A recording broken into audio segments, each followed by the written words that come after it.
Hello again, everybody. Todd Michael Putnam here from D&D Creative Table Designs, bringing you another adventure table idea. And this is the Barbarian Festival of Blood and Honor. The Barbarian Festival of Blood and Honor. So this table idea actually came from the strangest place. The central piece of this is what appears to be this small gladiator type pit that's going on, but it's not actually what it is. That's actually a dice rolling tray.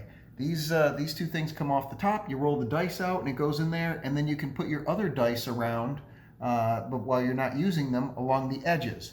It's a truly fantastic. These two pieces here come right off. We'll take them off like this.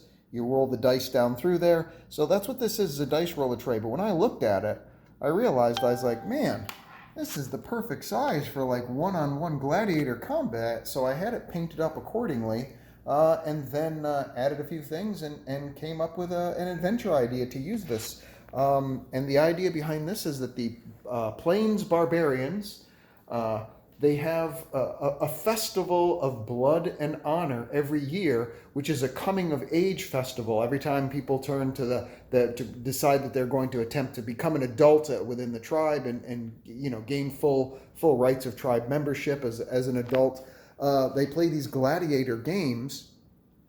And they start in the smaller junior pit right here, where they do the weeding out to see who's worthy to even attempt to compete within the main amphitheater, if you will, even though it's obviously much too small for that.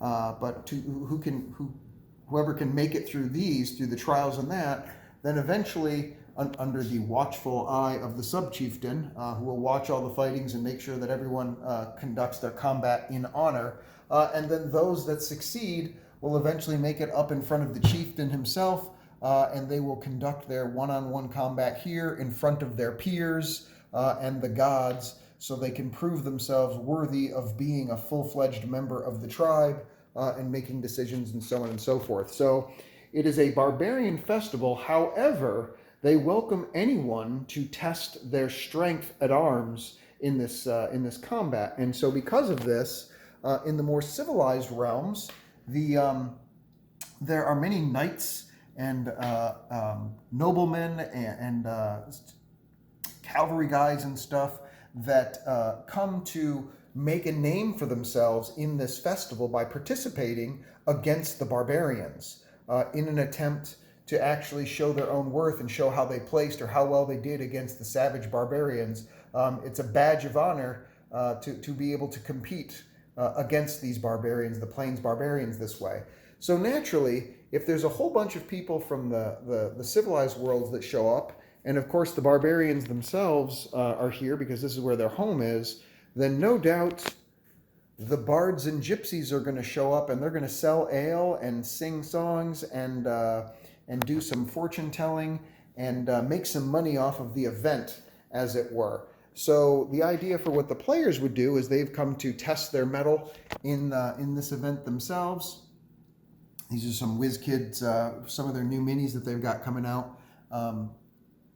And so the players would come to test their mettle in this, and there's a number of adventures that can happen. Obviously, first and foremost, there's the junior pits that they can fight in, and you can put them up against any different types of barbarians and fighter types. And have one-on-one combat, testing it out that way. Of course, you could put wagers on it and things of that nature to spice it up and earn some gold. And additionally, to of course, earn some honor for each opponent that you defeat. You have to defeat three opponents in order to be able to make it into the main amphitheater. And then what else can you do? Well, then of course, there's shows going on here. There's going to be like drinking games, of course. Over here there is a soothsayer, so there's they can get their fortune told, possibly have some kind of an omen or something put for them, some kind of a blessing potentially from the gypsy woman who will tell them how they will do in the games or what the fortunes and fates have in store for them. So there's that kind of stuff. There's contacts that can be made with other parts of the realm because knights of various countries are here. Those are all obviously nobility, and so that's an opportunity to make contacts with knights of various countries and inroads into adventures into those other locations. Because they know, Sir So-and-so from this realm, it's possible that if they fight alongside them, or if they earn their trust, speaking with them, or how far they advance, then they can make some inroads into the nobility of other locations. So it acts as a great branch out for your campaign if the heroes want to head to other parts of the continent. And then, of course, there's the Barbarian section, which, of course, even though it's not part of the official fights, they can have wrestling matches, they can have arm wrestling matches and stuff. They can just tell tales and stuff. The superstitions and stuff that go around from the barbarians, there'd be that kind of communication going on, which could lead to ghost stories or something that the players could go to investigate if they wanted. So there's all kinds of different events that can happen. Of course, drinking games, as I said, that are up here, that they can drink themselves under the table. If you've got bards or charismatic types, they can do performance type stuff by going up on the stage and seeing if they can earn a certain amount of gold or coins by doing performance checks and doing a show or telling stories or performing magic. So all of that is stuff that they can do, and of course the players can also earn their rights among the barbarians themselves, not necessarily as full tribe members, but they earn a badge of honor and respect for participating in the pits of blood and honor, and so they can make new friends, as it were, among the barbarians, possibly allowing them to travel through these lands unmolested by them, or anything of that nature. Of course, when you succeed, the barbarians actually do a tattoo into your skin so that it's proof, no matter where you go, that you've competed in the pits of blood and honor. So that is always with something that you carry with you. And they'll put they'll inscribe some kind of an animal totem on you for something to do with the way that you fought. So possibly thing of a bear or like a badger or like a snake or however it is that you fought. Their shaman will inscribe some kind of a tattoo onto you of the animal type that they felt you most represented when you were in the pits themselves. So that's it. That's the basic idea behind it. Again, all of this just came from the idea of seeing this little dice rolling tray that I believe I got on Etsy.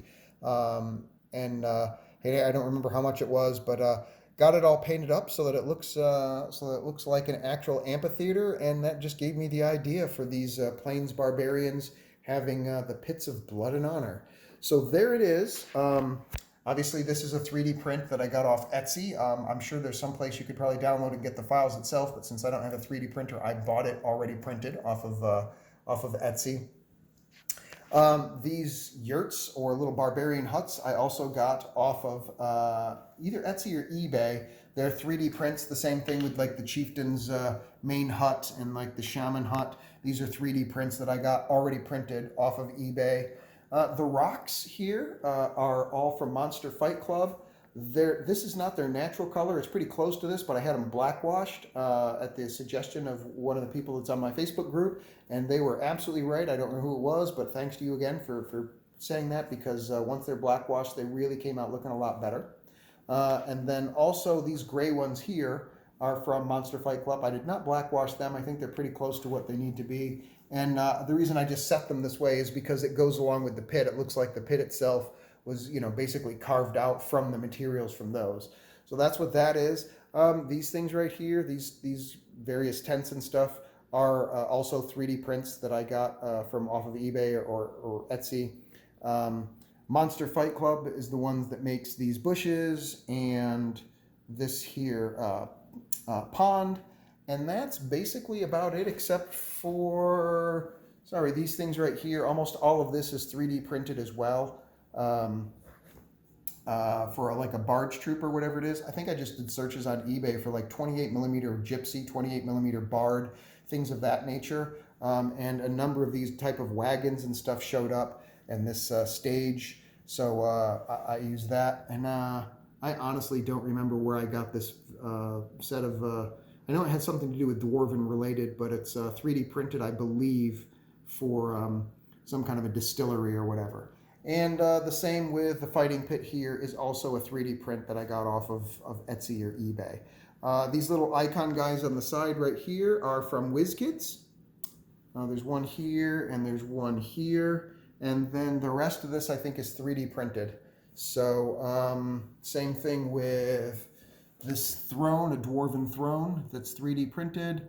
And on the back side of this, I just found it on eBay, and I don't even remember what it was, but it's a separate, basically a stone statue. I'm going to pull this out and fall down, but it's basically a standalone thing. I got it when I was searching for my dwarven stuff, but obviously it looks like a fighter type or whatever, and it worked good for filling in the hole for where the dice get rolled. I just put the actual throne up on the front, and then I put this on the back, and it basically covered up the hole for the most part, good enough.